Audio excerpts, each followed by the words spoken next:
Yeah, you tuned into the right place. Welcome to the rain. Golden Queuing. H 2.0. Yeah. Yeah. You're looking for a diamond, found a treasure in the rough.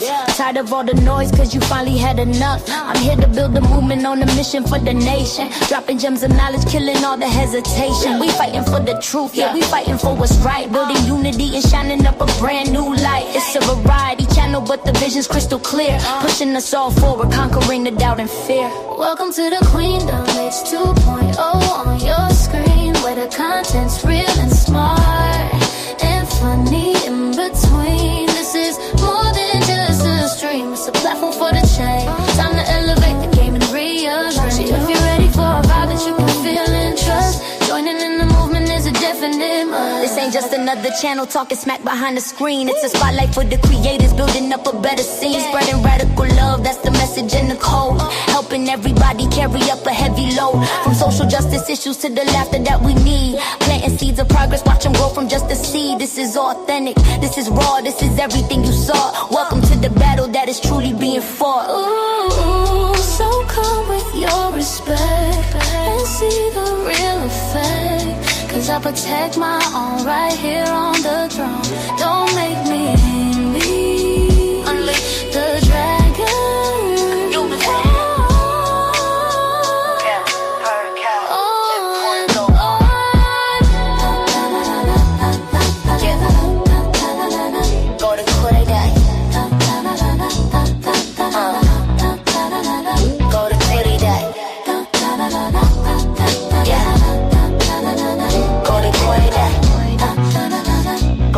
Subscribe, ring that notification bell.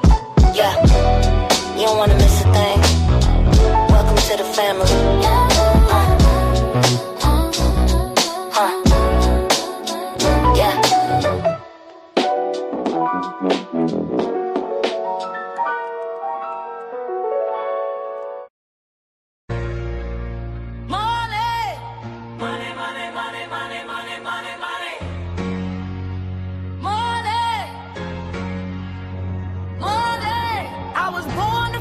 Yeah, I'm chasing the check, but the weight of the world is a chain on my neck. Money, money, money, money, money, money, money, money, money, money, money, money, money, money. Yeah, check the clock, check the pace, check the greed. Everybody's sprinting just to get what they need. They don't care about the person, they don't care about the heart. Just a number on a ledger trying to tear the soul apart. Getting paid by the hour, yeah, they stacking up the stress. Why the people at the bottom try to clean up the mess? It's a cycle, it's a system, it's a cold-blooded race. They'll look you in the eye while they try to take your space. For love of the trading our time for a flick of love. They'll sell the truth just to get the pay. Doesn't matter who you are, they're gonna look the other way. For that lean green, the hustle's got us on our knees.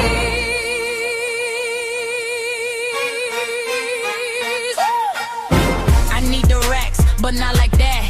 No, I need to win, but keep the facts straight. Everybody's acting for the digital stage, selling out their spirit for a click on the page. Clickbait the drama, monetize the fake. How much of your integrity are you willing to stake? They're getting paid to hollow out everything we seek. The bank account is heavy, but the character is weak. Check the status symbol, check the bottom line. The pressure of the climb's gonna drive us out our mind. Chasing down the bonus, is it worth the cost of time? Got to have it, I'd rather have the truth. Stop trading all our wisdom in the fire of our youth.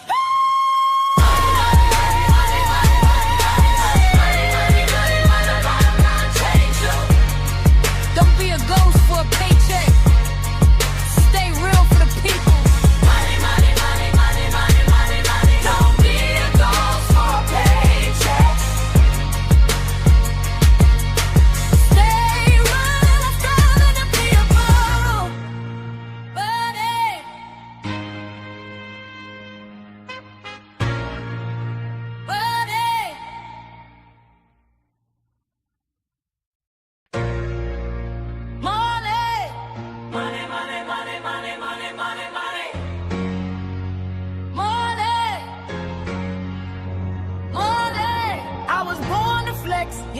chasing the check, but the weight of the world is a chain on my neck. Money, money, money, money, money, money, money, money, money, money, money, money, money, money. Yeah, check the clock, check the pace, check the greed. Everybody's sprinting just to get what they need. They don't care about the person, they don't care about the heart. Just a number on a ledger trying to tear the soul apart. Getting paid by the hour, yeah, they stacking up the stress. While the people at the bottom try to clean up the mess. It's a cycle, it's a system, it's a cold-blooded race. They'll look you in the eye while they try to take your space. For love of the trading our time for a flick of love. They'll sell the truth just to get the pay. Doesn't matter who you are, they're gonna look the other way. For that lean green, mean green. The hustle's got us on our knees.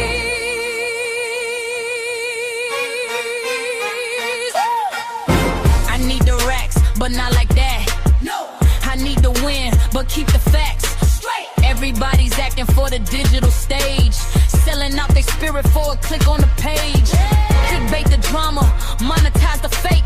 How much of your integrity are you willing to stake? They're getting paid to hollow out everything we seek. The bank account is heavy, but the character is weak. Check the status symbol, check the bottom line. The pressure of the climb's gonna drive us out our mind. Chasing down the bonus, is it worth the cost of time? Got to have it, I'd rather have the truth. Stop trading all our wisdom in the fire of our youth.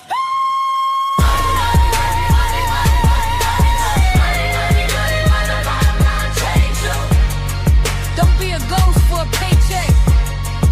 Stay real for the people. Money, money, money, money, money, money, money. Don't be a ghost for a paycheck. Stay real for the people. Buddy.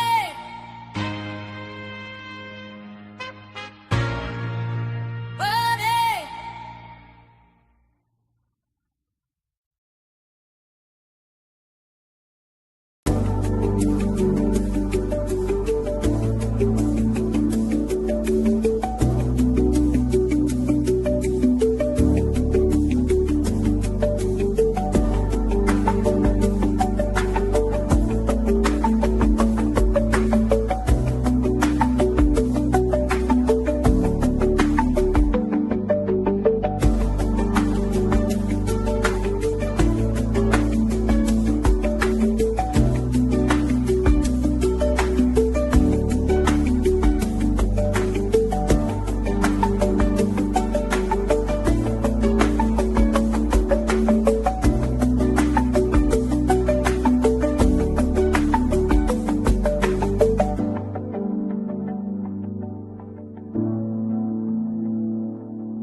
Hey y'all, what's up? What's up? What's up? It's your girl Golden. I am back for another video, y'all. Can y'all hear me? Let me know if y'all can hear me good.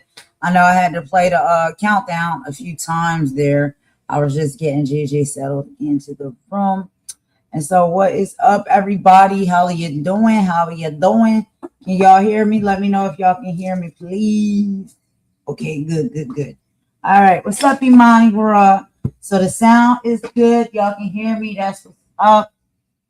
I hope you guys are having an excellent day. I know it's kind of late today, yet again. It's Wednesday, April 1st. And it's about 5:40 p.m. here Eastern time in the Carolinas, y'all. But I'm coming to y'all. We got a few little topics we're gonna talk about. We're gonna do that real nice and smooth and quick like. We'll get into a few things here.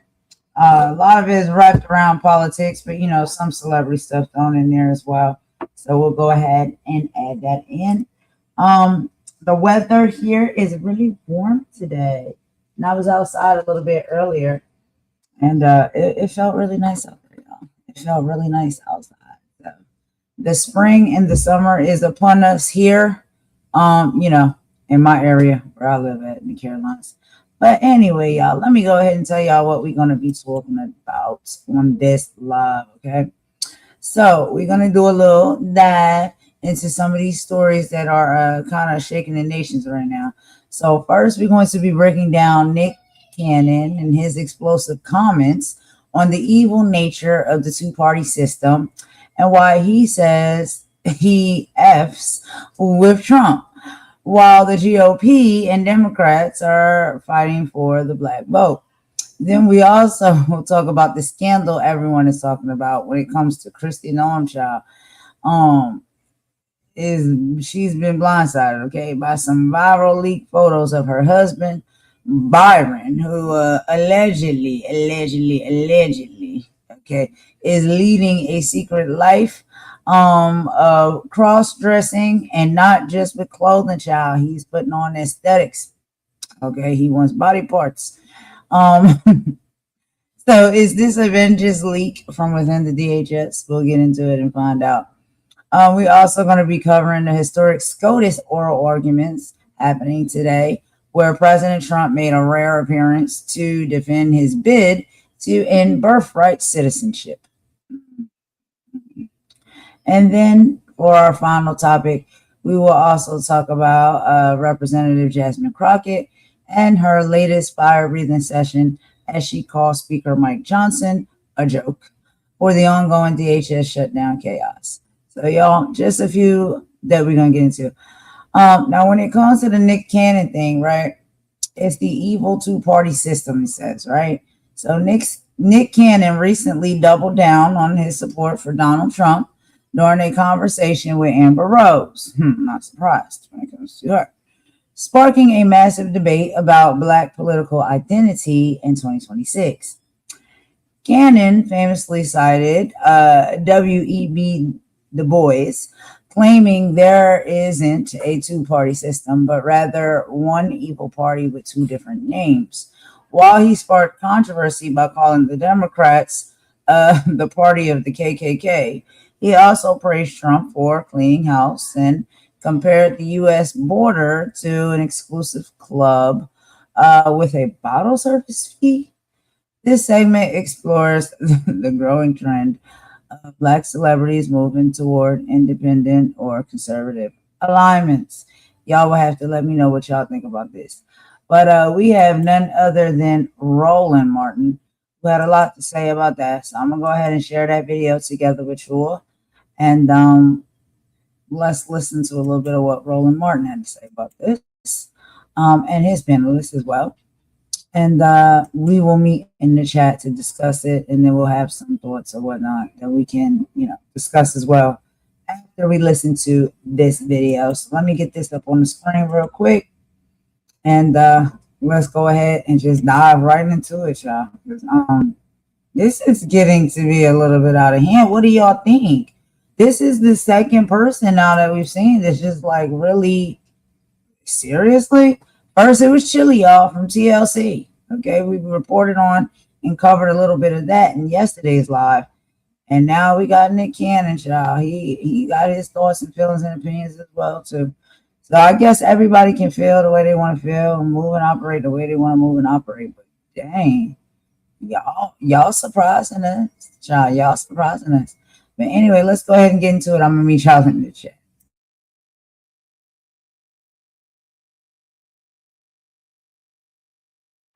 Amber Rose. Part of. Then, of course, that was this clip of Nick Cannon and interviewing MAGA lover Amber Rose. Part of the Republican Party. That's right. Former Democrat, former liberal. Yeah. I was a liberal Democrat my whole life. Is that because the bag has got so intense and so heavy that you had a whole nother, you up there with the elite now? Or? Not even close. Not even close. Democrats don't care about black people. Okay, and they don't care about people. They don't care about people of color. And the Republicans do. And that's the misconception. And you know what? I agree with you 100%. People don't know that the Democrats is the party of the KKK. Yep. People don't know that the Republicans are the party that freed the slaves. Yep. I mean, both of you and I have some conservative views. You just a little bit more outspoken about it than I am. And I don't subscribe to neither party. I rock with W.E.B. Du Bois when he said there's no such thing as two parties. It's just one evil party with two different names. So yeah, I mean, look, listen, I'm not married to any party. Right. I voted for Donald Trump because we had two options, and he was definitely by far the better option for us. And as of now, I agree with a lot of things that he's doing. Cleaning house. Yeah. He doing what he said he was. Guess what? If there's a time where I don't agree, I'll say I don't agree. Yeah. We got the Gulf of America now. Period. Charging, he's like the club. He's charging a $5 million bottle service fee to get into the country. I know. Listen. Okay. All right. So where shall I begin? Paul Harvey, who was the Rush Limbaugh of his day in the early stages of his career, later he became a different figure.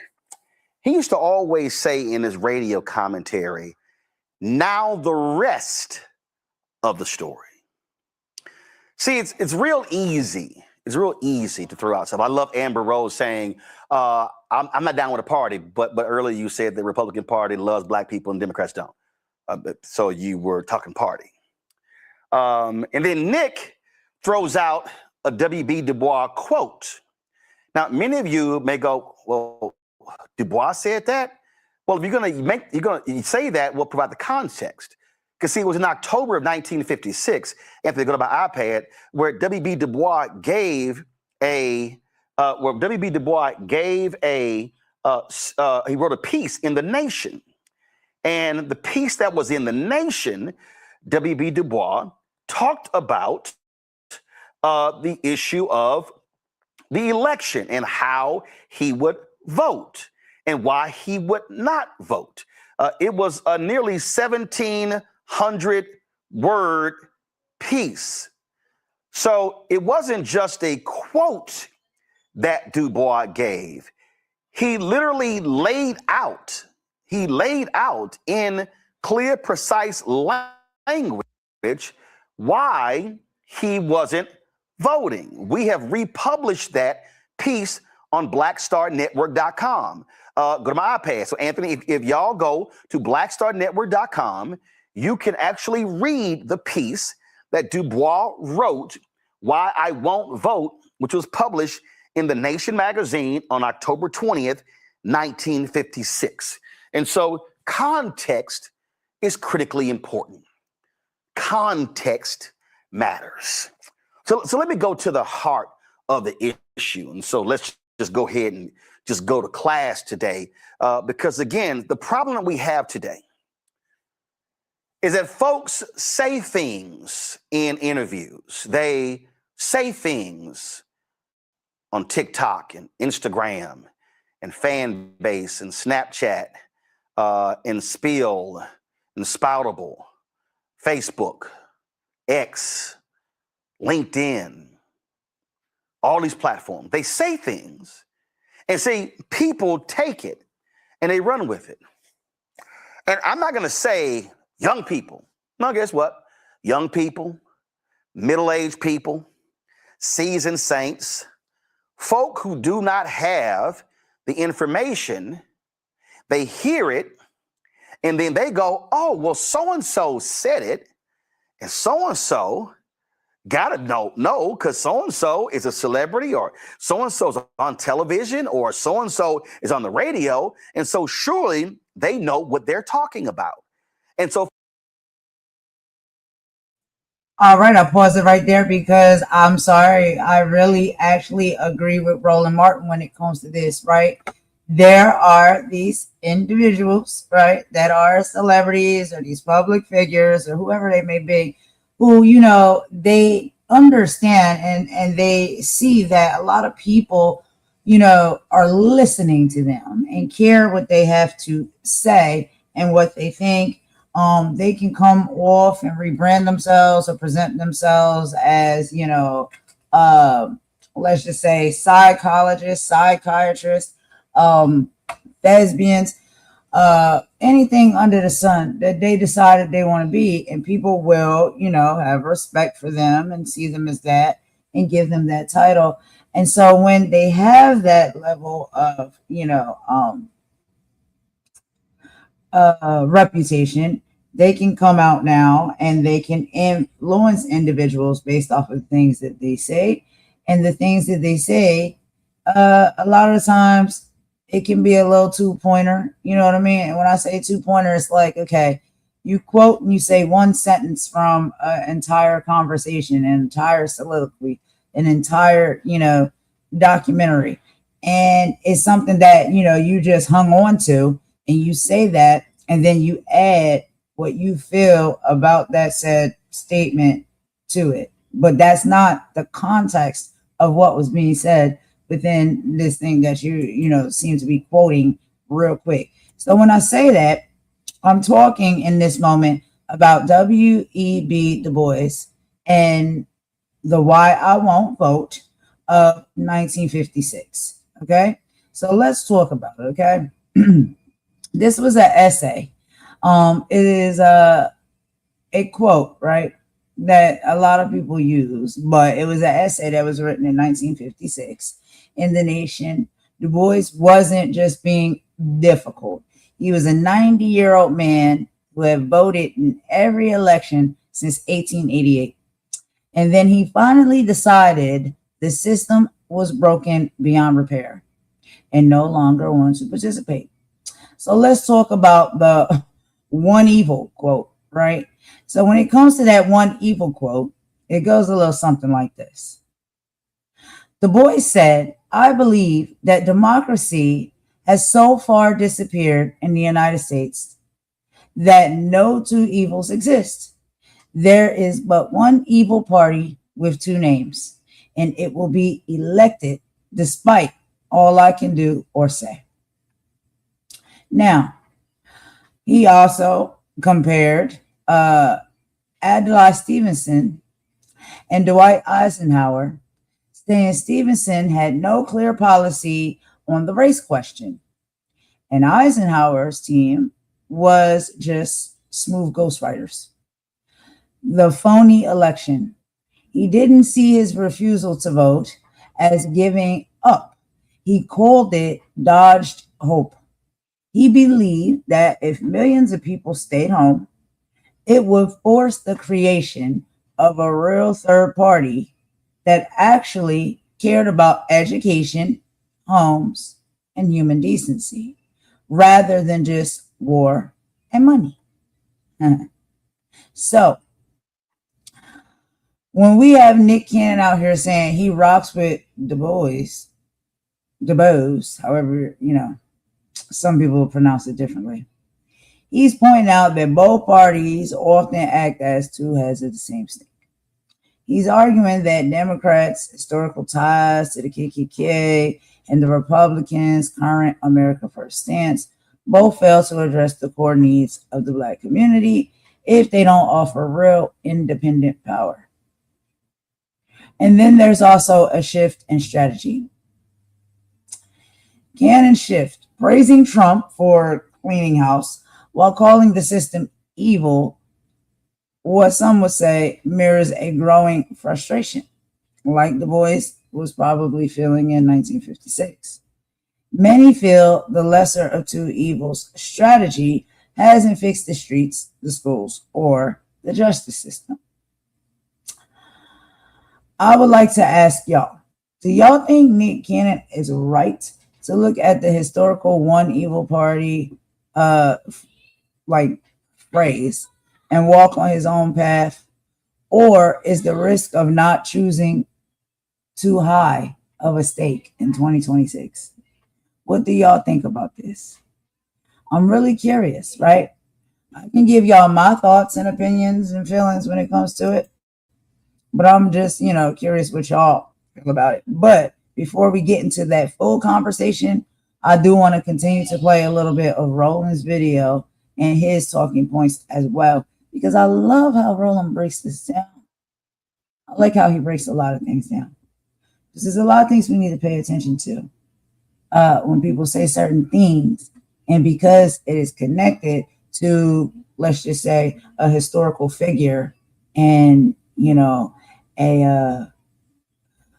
a memorable quote from said historical figure, it doesn't mean that the person actually is really understanding the concept or the purpose of that person saying that, making that quote in the very first place, especially when they may be living and walking in a life in shoes that are totally different from the individual who actually made that quote.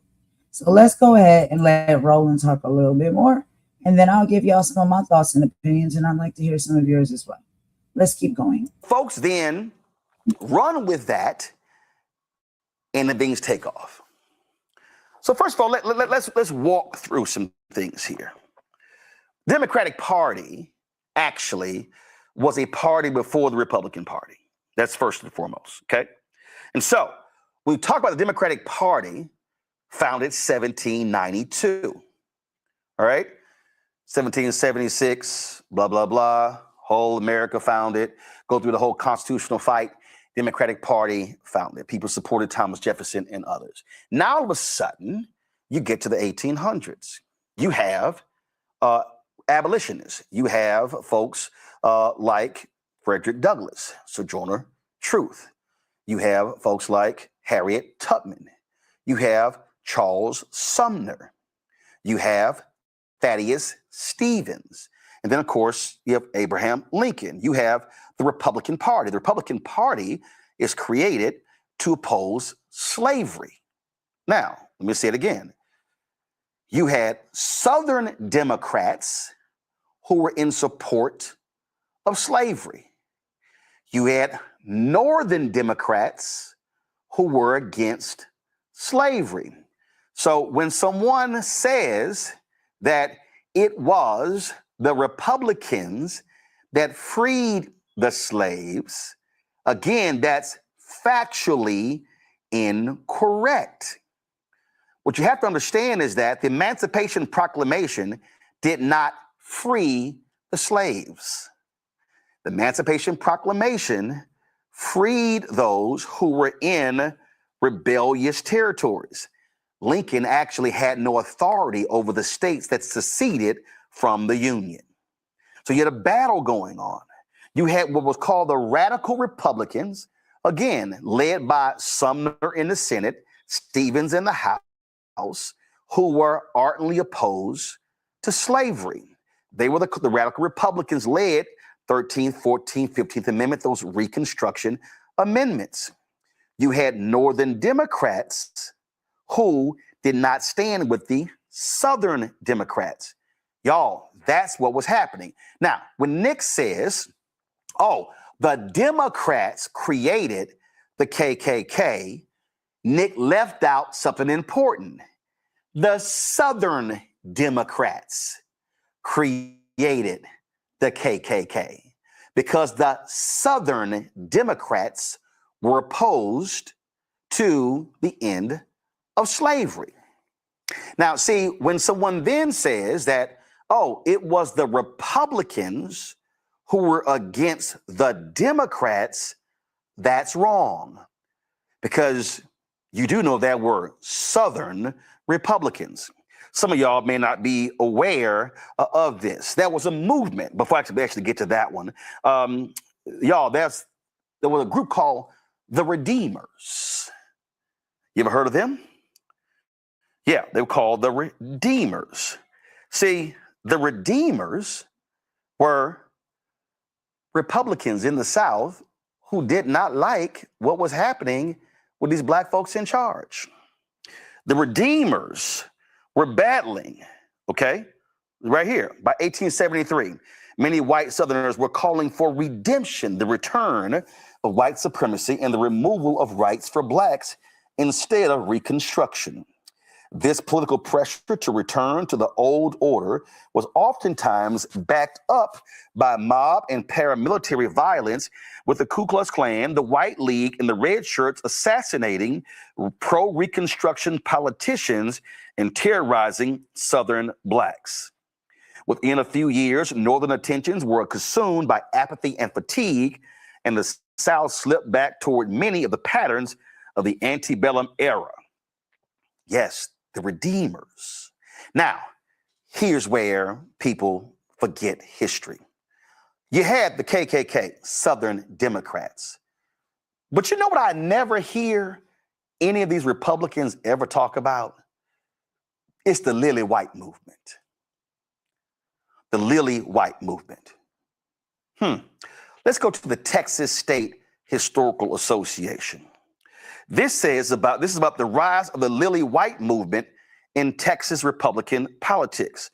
Oh my God, did I just associate Lily White and Republican? I sure did.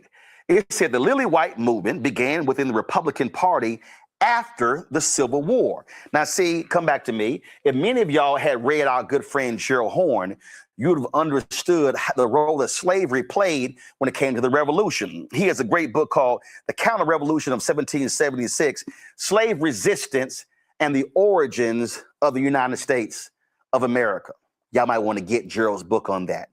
But see, Gerald talked about fascism in the Texas Civil War, which predated the American Civil War. Yeah, that's right here in this book, The Counter-Revolution of 1836. Texas slavery and Jim Crow and the roots of U.S. fascism. Y'all might want to read that. See, then if you want to. All right. So speaking on this, right, one of the reasons why I did want to bring up this topic, and I'm going to go ahead and speak with you too, Imani, about your comments. He said we need to look at policy with regards to how it affects our personal situations, what it means to us economically, and our personal needs. People can support whichever party they want to. However, y'all, don't try and justify it with historical misinformation that doesn't explain fully what the parties were and how they were formed. And then also, everyone has the right to choose who they support. However, and they should not be judged for their choices, but they should be given the correct information to make those said choices. And I could not agree with you more, Imani. So I wanted to talk to y'all about these 4 different phases throughout history, right? Starting back in 1789. So let's get into phase 1. This is the founding factions. From 1789 to 1824, the founders actually hated the idea of parties, calling them factions, but they formed almost immediately over how much power the federal government should have. So let's talk about that. So we have Federalists. Led by Alexander Hamilton, they wanted a strong central government, a national bank, an economy based on manufacturing and trade with Britain. Then we had Democratic Republicans, led by Thomas Jefferson and James Madison. They wanted a weak central government. power for the states, and an economy based on small farmers. So, this is the party that W.E.B. Du Bois was referencing when he talked about one evil party with two names. The roots of both modern parties started there. Now we're going to get into phase two, the rise of the common man. And this was between 1828 and 1854. The Democratic Republicans split, and a new rivalry was born. Democrats, led by Andrew Jackson, they stood for the common man, specifically white laborers and farmers, westward expansion, and were fiercely pro-slavery and anti-national bank. Then they had Whigs, that was led by Henry Clay. They formed specifically to oppose King Andrew Jackson. No action. They wanted federal money for roads, canals, and strong Congress to check the president's power. Hold on, y'all might have to plug in my speaker. Hold on 1 second. Oh, Lord. Okay, let me plug this in real quick, y'all. Give me just a sec. Come on, board. All right, here we go.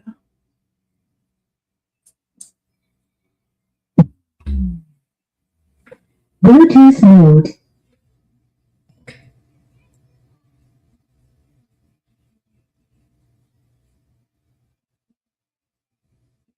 Bluetooth connected. Okay, now I got my speaker back on. All right, so then we'll be moving on to phase three, the Civil War and the Reconstruction. This happened between 1854 and the 1890s.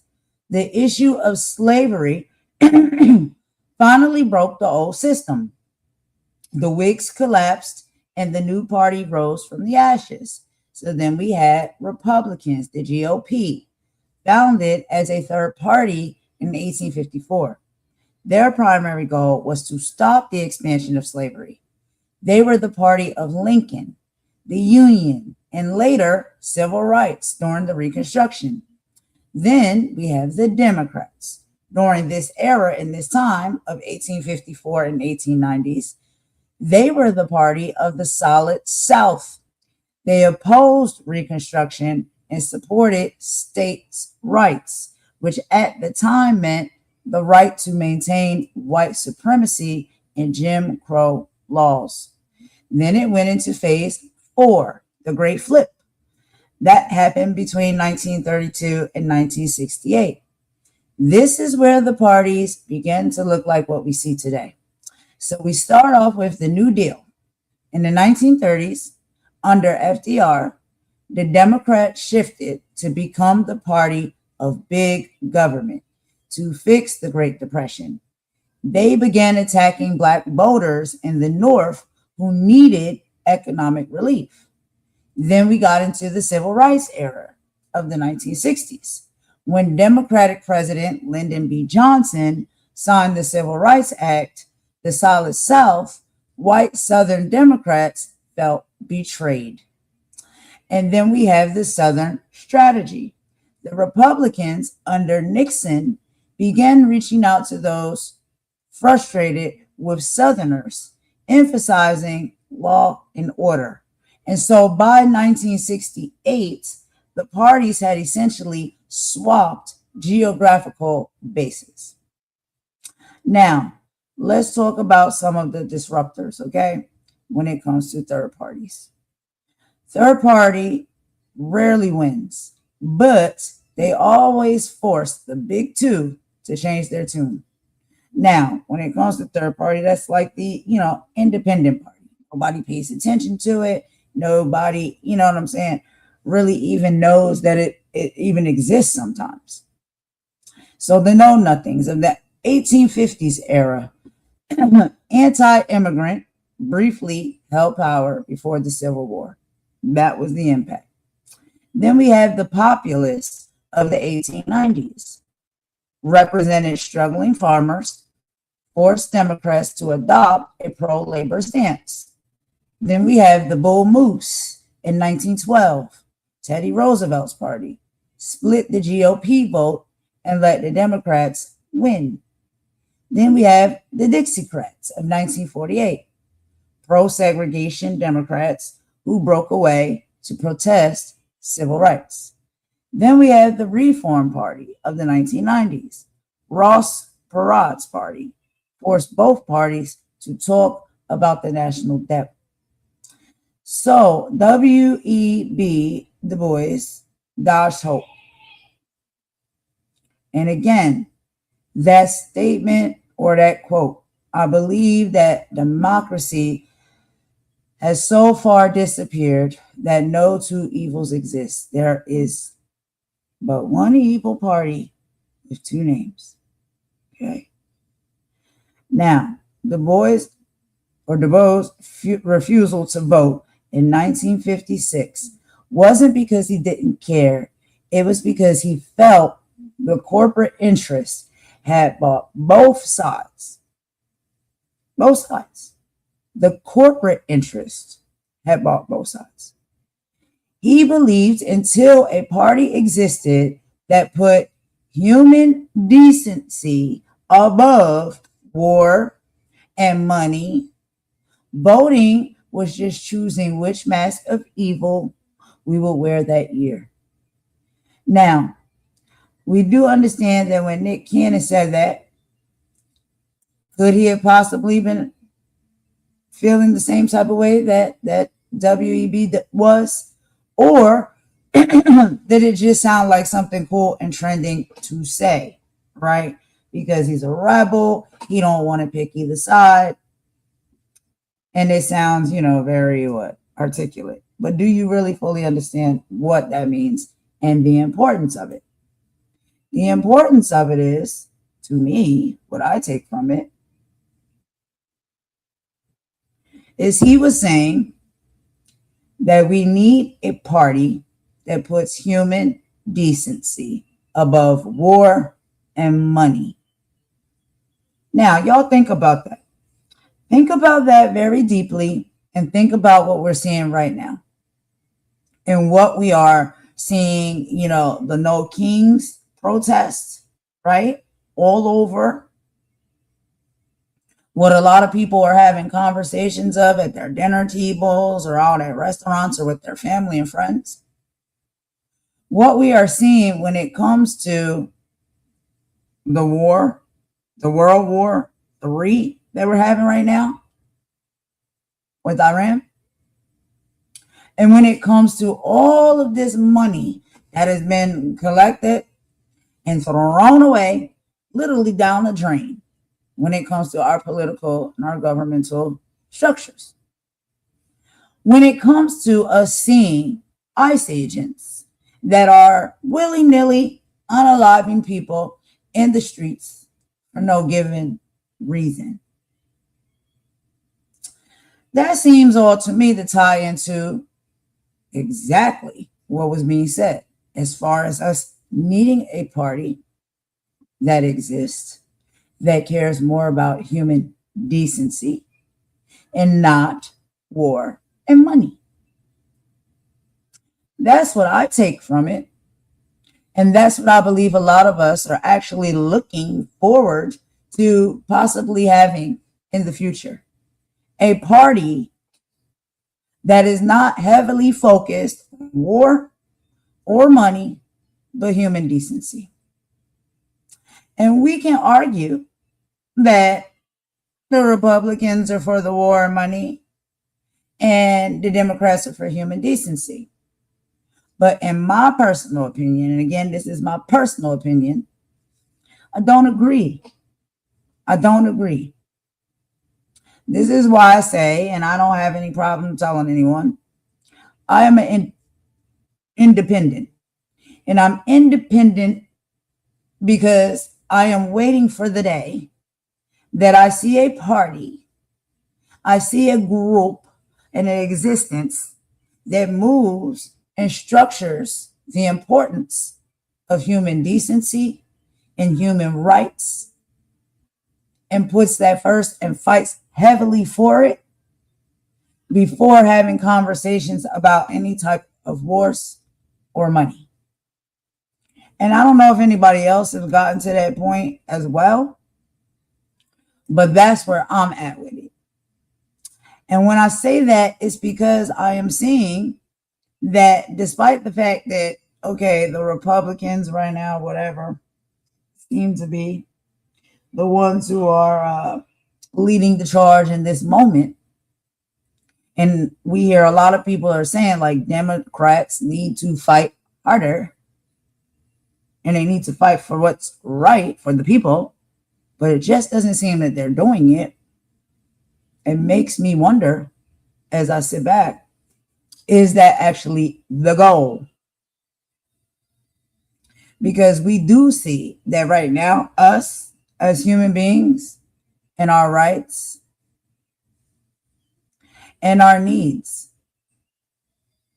and us being decent to one another and seeing a display of decency amongst one another doesn't seem to be happening from either side, honestly, if you ask me, to a certain extent.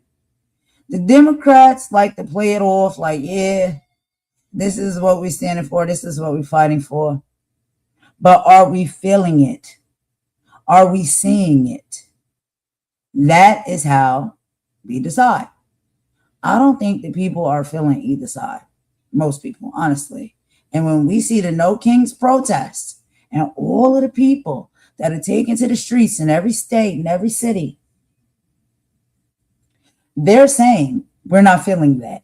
It's not moving and it's not operating like that. From either side. From either side. And who gets no attention and no chance? The independent party.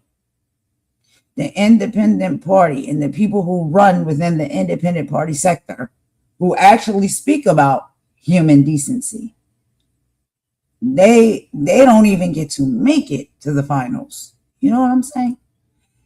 And so now, child, this may be coming back around, this conversation, which I think is a very important conversation when it comes to Democrat, Republican, and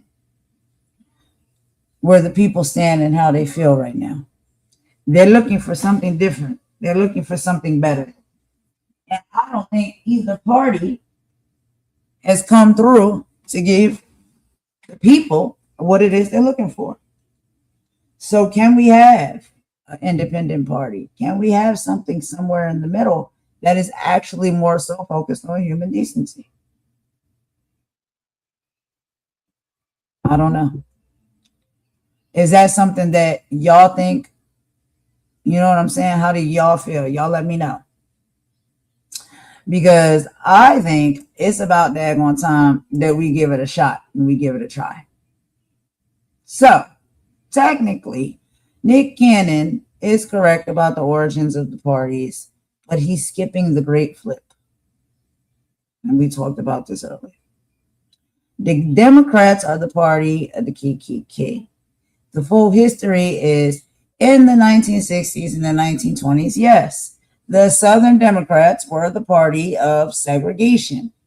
However, the current KKK and white supremacist groups today most exclusively align with the far-right GOP. So to tell the rest of the story, we have to explain that the voters did move sides. They did. The name stayed the same, but the voters moved sides. Then we have the pro-black Republican myth. Cannon praises the GOP for being the party of Lincoln. While that is kind of true, Lincoln's GOP was the party of big federal government. Today's GOP stands for small government. You can't claim the history of Lincoln's actions while supporting a platform of non-interference. So yes, while W.E.B. Du Bois actually stopped voting, when celebrities quote from, him, one evil party line, they often frame it as a reason to support a disruptor like Trump. But That is the opposite of what Du Bois meant. It's not what he was saying. In 1956, he wasn't just tired of the two parties. He had become a socialist. His real issue was he didn't think the choice between Republican and Democrat mattered because capitalism controls both sides. The evil that he saw, he believed that as long as corporations ran the country, it didn't matter who was in the White House. The poor and Black people would still be exploited. His dodged hope, he didn't stay home because he was lazy. He stayed home to protest the lack of a radical third party. He wanted a party that would guarantee health care, housing, and jobs, things that neither party in 1956, and we're seeing here also in 2026, is fully delivering. So, y'all tell me, does that make sense to you the way I broke that down? Because honestly, if you're going to quote that phrase, you're going to rock with that and run with that, then it's like, what is the follow-up after it? We need a third party, right? And we need a third party that's actually caring about human decency and the needs of human beings. And so, like WEB said, until we have that on the table, on the docket as an option, I'm not participating because I don't want to vote for Democrats and I don't want to vote for Republicans because on either side, they don't seem to be focused on that. Does that make sense a little bit? But let's let Roland talk about it a little bit more as well, you know? But that's just how I break it down, y'all. I just wanted to say that so you can see where I'm at with it in my mind. But let's go ahead, get back into the video. I'm going to meet y'all in the chat. Understand how we also got to this point of white folks and racism and Jim Crow, but you might want to read Nicholas Guyot's book, Buying Us Apart, How Enlightened Americans Invented Racial Segregation. See, when you read these books, you begin to understand that the issue was not Democrats wanted Black folks enslaved, Republicans wanted Black folks free. What you have to understand is there were white Democrats who did not want Black people to be free and white Republicans who did not want Black people to be free. That's why you got a thing called the Lily White faction, the Lily White movement. Do y'all know who was one of the leaders of the Lily White movement? A certain President Herbert Hoover. Yeah, President Herbert Hoover. Because see, the Lily White movement had Southern Republicans aligning with Southern Democrats to oppose Black advancement, the Lily White movement. So if you're going to mention Democrats, Southern Democrats, and the KKK, Nick, then you need to mention Southern Republicans and the Lily White movement. Now, if you go further, one of the most racist presidents we had followed Hoover. Hoover, Republican. It was Woodrow Wilson. Woodrow Wilson, Southerner.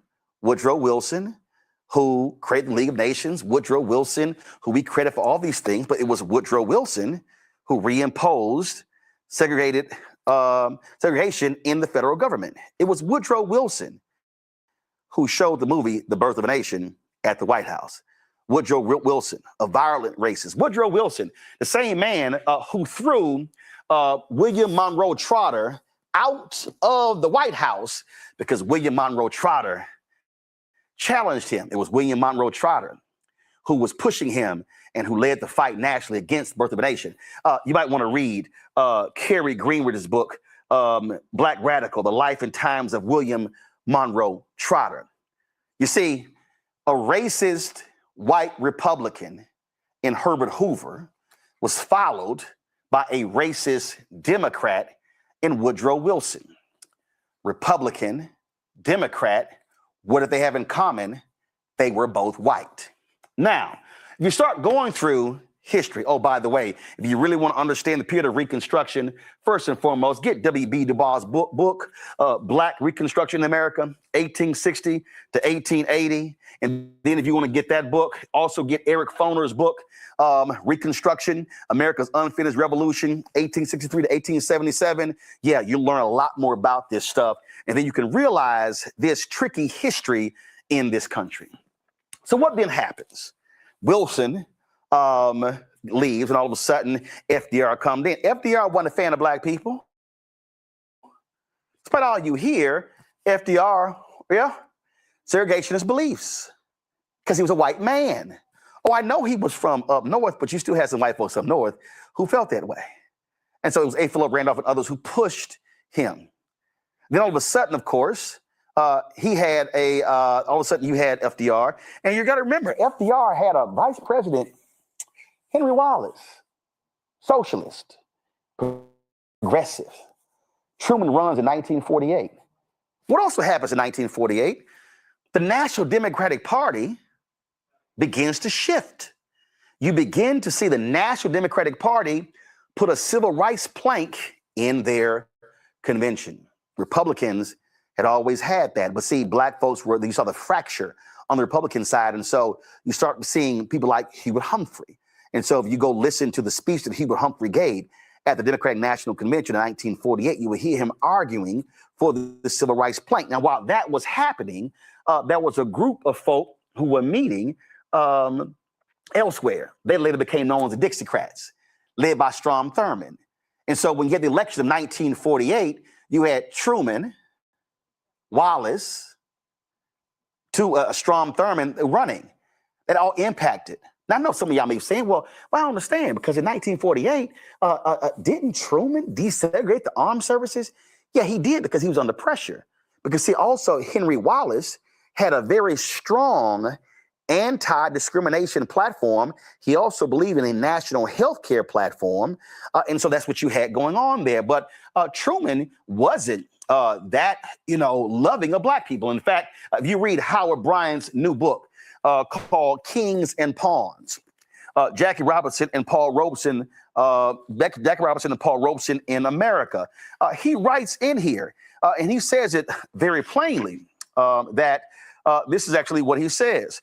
By desegregating the military and guaranteeing fair opportunity, at least on paper, Truman neutralized Wallace's advantage with black voters and isolated the Robeson-backed Wallace threat as leftists that real Americans could not trust. This resonated with black Americans hungry to be seen by whites as loyal Americans. The legacy of the 1948 presidential election was the faith black voters would place in the Democratic Party, while often reaping the barest of minimums for their critical support. Truman became the first American president to campaign in a black district. According to Truman biographer David McCullough, in all the months of campaigning, the cheering in Harlem for Truman was the loudest of all. And in fact, this was the only black campaign stop Truman made in 1948. I'm still confused here. What do we have here? Easy. We have racism in America, Democrats and Republicans. That's in 48. You now go to 56. Du Bois, in his essay, he's writing about how the Southern Democrats, by controlling the critical committees in the Senate, were stopping anti-lynching bills from being passed, stopping civil rights. He said, I don't have any faith in Eastland or the Republicans. I have no faith in Eastland, Truman, or Eisenhower. He said, that's why I'm not voting. Read the essay. Those are in his own words. And then, of course, you now go into the 1960s. JFK runs for president in 1960. What happens? MLK gets arrested in Georgia. Coretta Scott King can't get in touch with her husband. Jackie Robinson is pushing Richard Nixon to phone Coretta Scott King. He doesn't do it. JFK does. Black people see that as him caring about civil rights. Black support swings towards JFK away from the Republicans.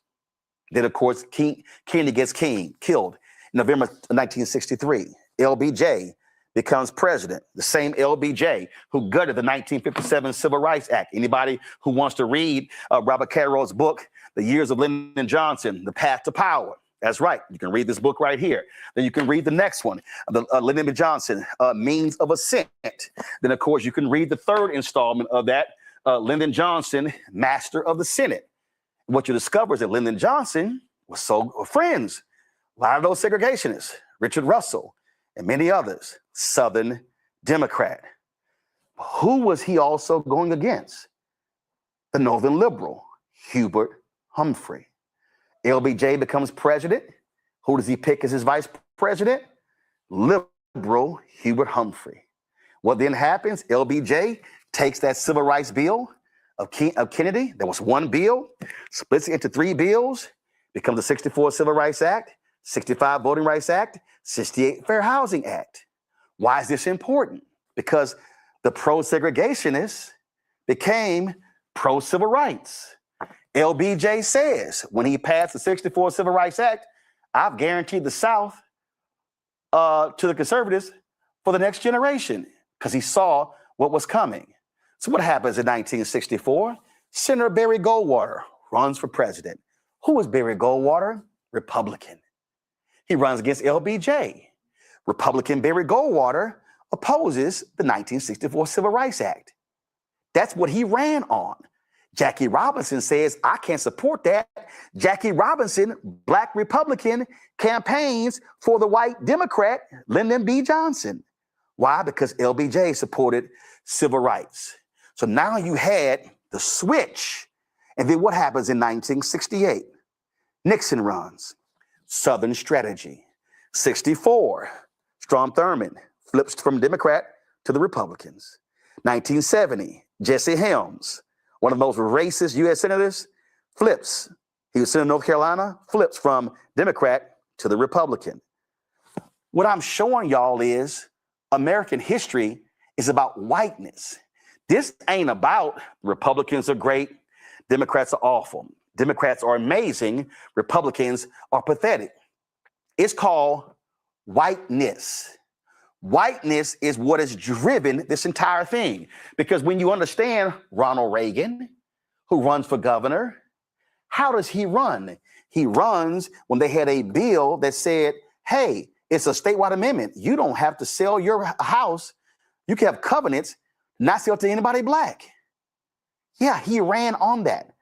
The same Reagan who later launched his campaign for president in the same county where Cheney, Schwerner, and Goodman were murdered, the three civil rights workers.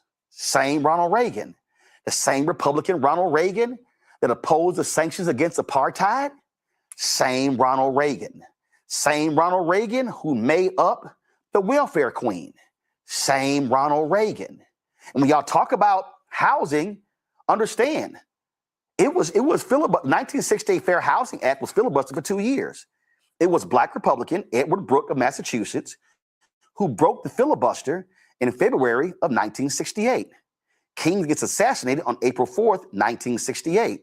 LBJ sends a letter to the House the next day saying, let's pass this bill because Dr. King gave his life for this bill. 9 days later, bill was passed. King got assassinated. That's the only way the Fair Housing Act got passed. Who was filibustering the 1968 Fair Housing Act? Northern Republicans and Southern Democrats, because they didn't want black folks living there. Y'all understand, if you actually understood in this country, just read Richard Rothstein's book, The Color of Law, A Forgotten History of How Our Government Segregated America. And then while you're doing that, read Gene Slater's book, Freedom to Discriminate, How Realtors Conspired to Segregate Housing and Divide America. Y'all, I'm laying out to you American history. American history has no party that is a savior for black people. American history shows that Republicans and Democrats have been anti-black. And you've had Republicans and Democrats who've been supportive of African Americans. So the real issue for black folks is not where did the Republicans stand in 1865? It's not where did the Democrats stand in 1964. The real question is, where does the Republican Party stand in 2026? And where does the Democratic Party stand in 2026? And even when we talk about Republican Democratic Party, where they stand, the issue is, where do individual candidates stand in 2026?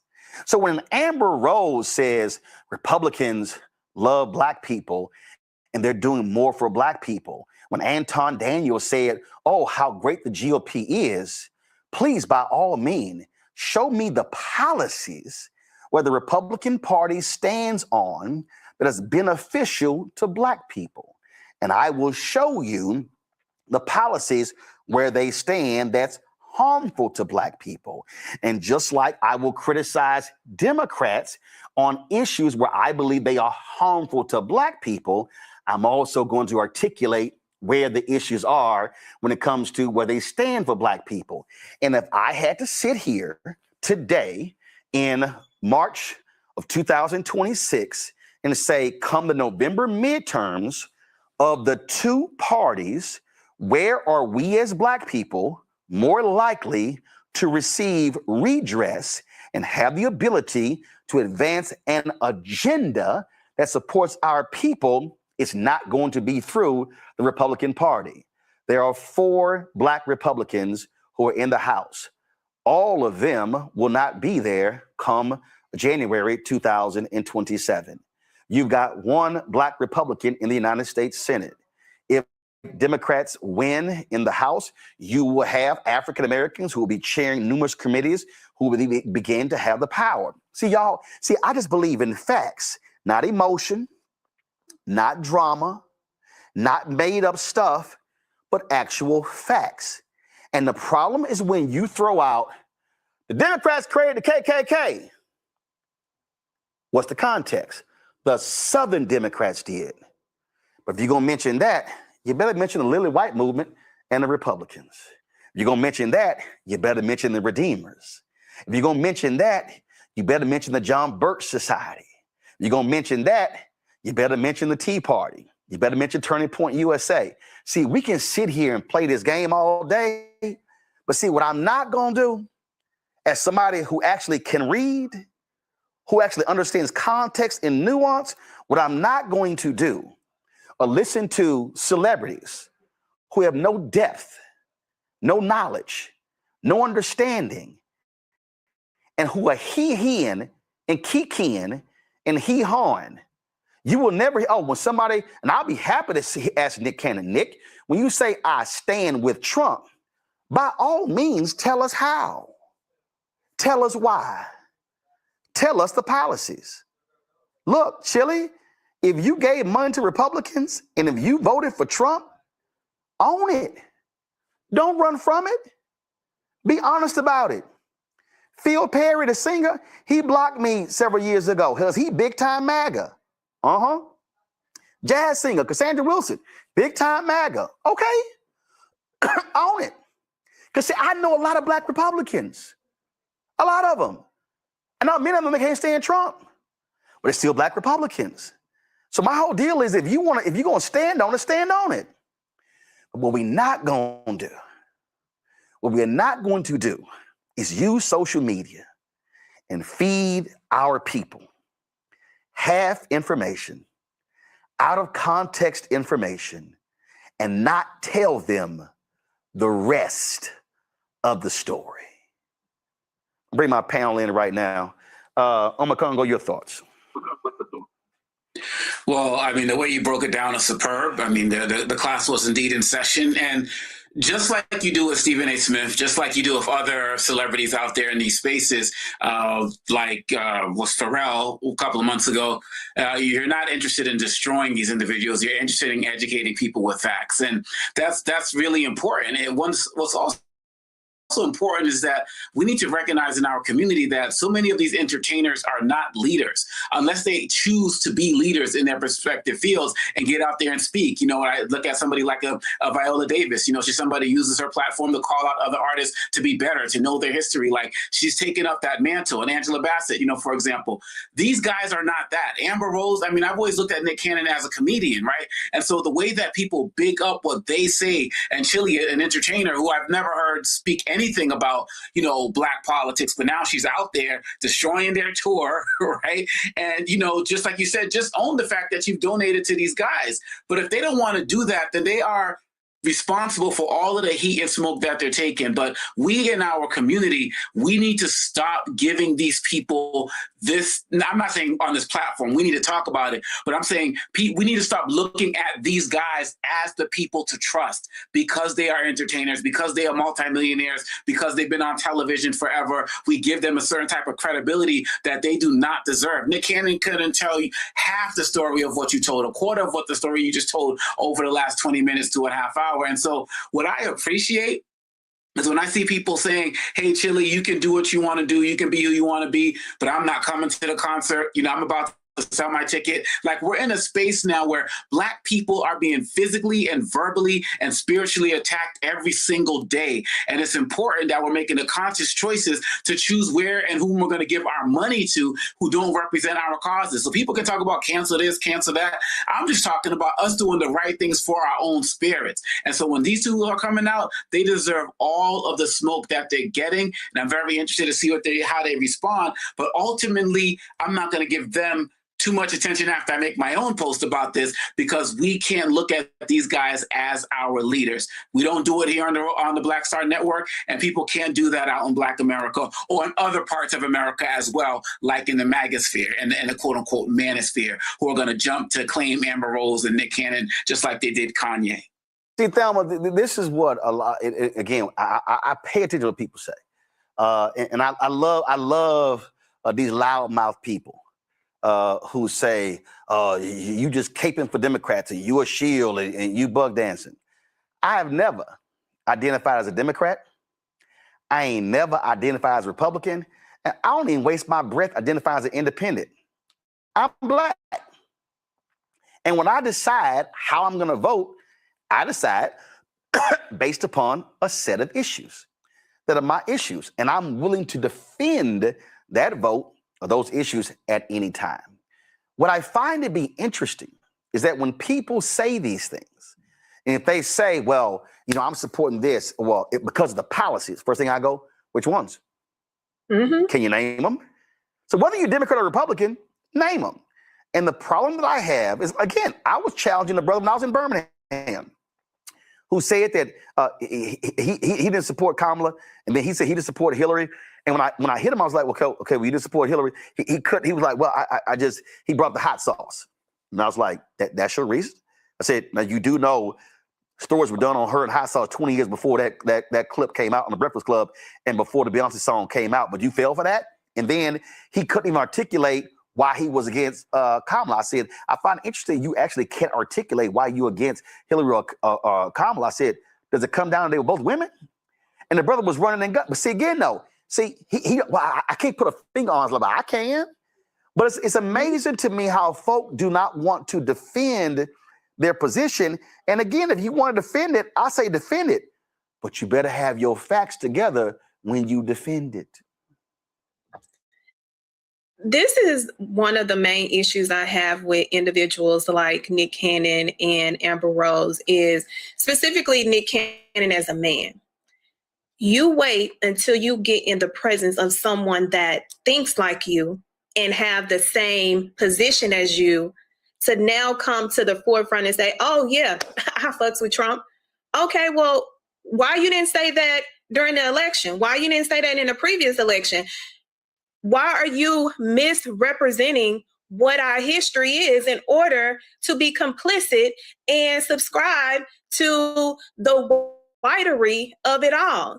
And I just, for the life of me, when I look at a Nick Cannon, the lack of credibility that he has, and I'm like, this is the same man that gets on TV and talks about how he's uncircumcised, how he raw dogs women, how he has broken homes, how he cannot remember his children's names, which in that sense, you lack credibility in your own personal space. So therefore, don't put the lack of credibility on our history. Don't disintegrate our history because it doesn't make you comfortable in the skin that you are in to sit before white people that you got to beg for money in order to be on places and platforms, because that's what you chose. You made that choice to subscribe to the whitery of it all. We didn't make that choice. Our ancestors didn't make that choice. So for him and the Amber Roses of the world, like when I think about her, she don't even know how to align herself with her whiteness. You making statements that your white people don't even accept you. That to me tells me that people like that have identity crisis. And when they have that, they are more than likely going to disrespect their blackness before they disrespect their whiteness. And for these two ignorant fools to get on a platform and think that they were not going to get checked when you play with our history, we're going to check you every single time, and we're going to put you where you belong because, one, Nick didn't want to tell us where he belonged. Now we know. And even with Chili and the fact that she want to be behind the scenes, we have a lot of behind the scenes Black Republicans that agree with the foolery of it all. Let us know that you are okay with pedophiles. Let us know that you are okay with men unaliving children for their fetishes. Let us know that you are okay with the racism that they have and continue to pour out in this country. Let us know that, because I'm pretty sure if you were never caught, Chili, you would have never came to the front. And that is the reason why skeletons are being revealed in this season, and it's being revealed so loudly that they can't even come out and own their own shit. Our people, listen, our ancestors own their shit, and they stood on it. And I'll be damned if these three stooges come to the front and play with our history.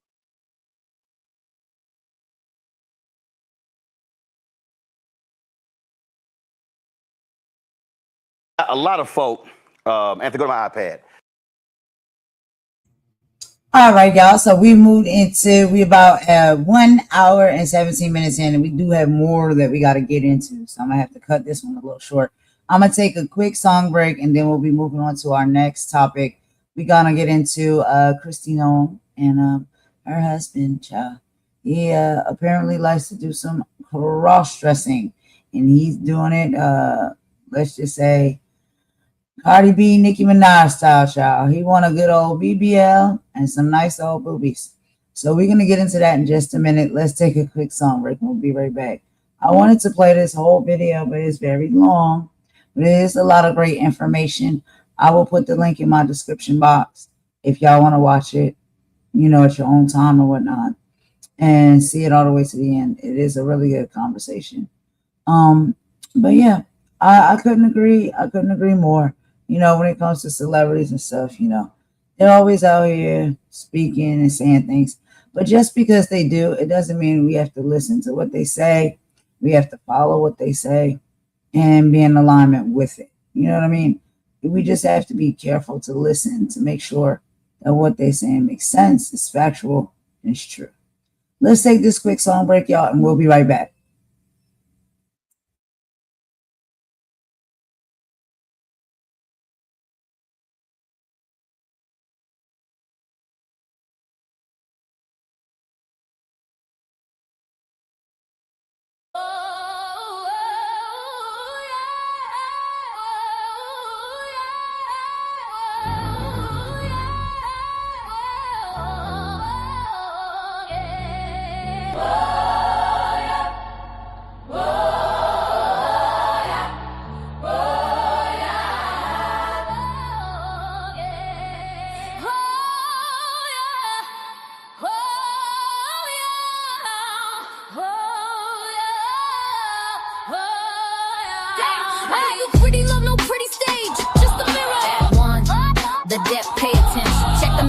They drag us from the coast, middle passage madness, where we lost the most.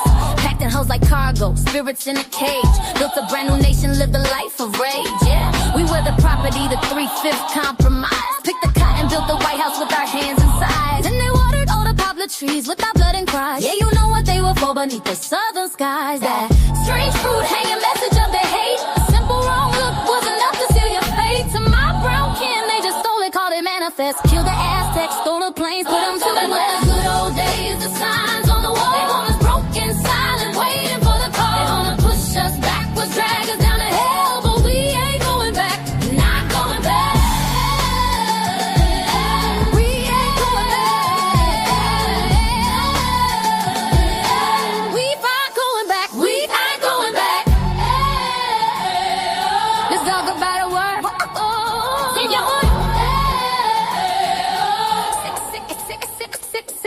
about a word. See how it sticks, 6 letters, C-O-L-O-R-E-D to politics. Not a person, just a label, just a shade on a chart. A legal way to tear a whole damn race apart. Colored water fountain, colored waiting room, colored entrance round the back, a social living tomb. Jim Crow was the law, man, segregation was the tool. Taught a child to hate his own skin before he went to school. And it ain't just here, that's the global view. Apartheid, colonization, yeah, they did it there too. That word was a weapon, a boot on the neck to say you live.